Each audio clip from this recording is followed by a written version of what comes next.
back to Dan and Dan's Fast Lap. I'm Dan Peters from KSOO Radio. And I'm Danny V from B102.7. So, we look at the first three races of the chase where we got 12 competitors left competing for the NASCAR Sprint Cup Championship.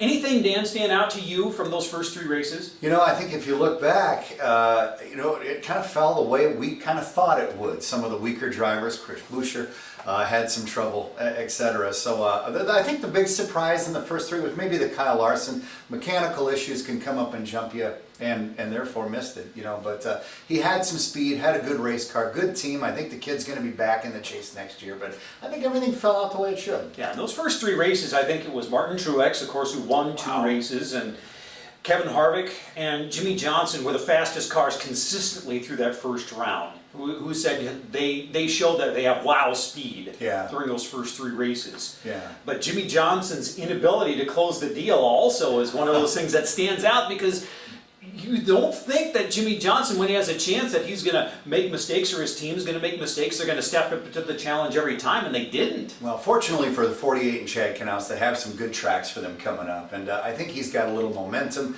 I think last week, a few little hiccups there, a few penalties. He had a penalty on pit road too, didn't he, as well, that he had to try and overcome, and I think he bounced back okay, but he's got some pretty solid tracks. I'm not really worried about Jimmy. The couple that I'd worry about in the next three races probably be the number 3 of Austin Dillon. Although they found some speed in that automobile in New Hampshire, I think there's some tracks coming up that probably won't fit his driving style. Plus, Kurt Busch has got to step on the gas and win one of these races if he wants to get to the next level. I think the next three races with the 2 mile-and-a-half tracks, starting with Charlotte on Saturday, weather permitting, and you also have Kansas and then Talladega, the big wild card. You got to look at the teams, how they pile up points over the next 2 weeks before getting to that crazy Talladega matrix that we're going to step into. I know that the drivers hate it that there's a super speedway, a restrictor plate track in the chase because it is a wild card, but for the fans like you and I, it makes it awfully exciting. Who's going to play it safe? Who's going to run up front for the day?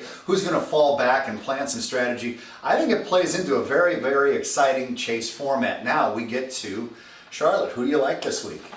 I got to think that the Gibbs cars have to show up and give things a run for their money, because you see with the Toyotas, Martin Truex did well in the first round of the chase.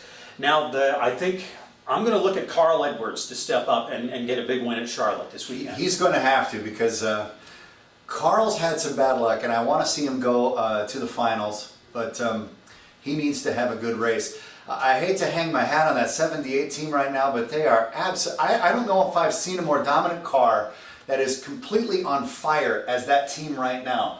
Keep in mind, the last time that 78 ran at Charlotte, it completely dominated it. I think Martin ran all but 8 laps in the lead, so I would look for a repeat performance. I think they're going to bring the same gear, the same chassis, the same package. I think they're going to go out and they're going to show these guys exactly what they can do. Well, your guy that needs to step up is Kurt Busch. My guy that needs to step up is going to be Joey Logano. He has to show that he swept these races through this format last year.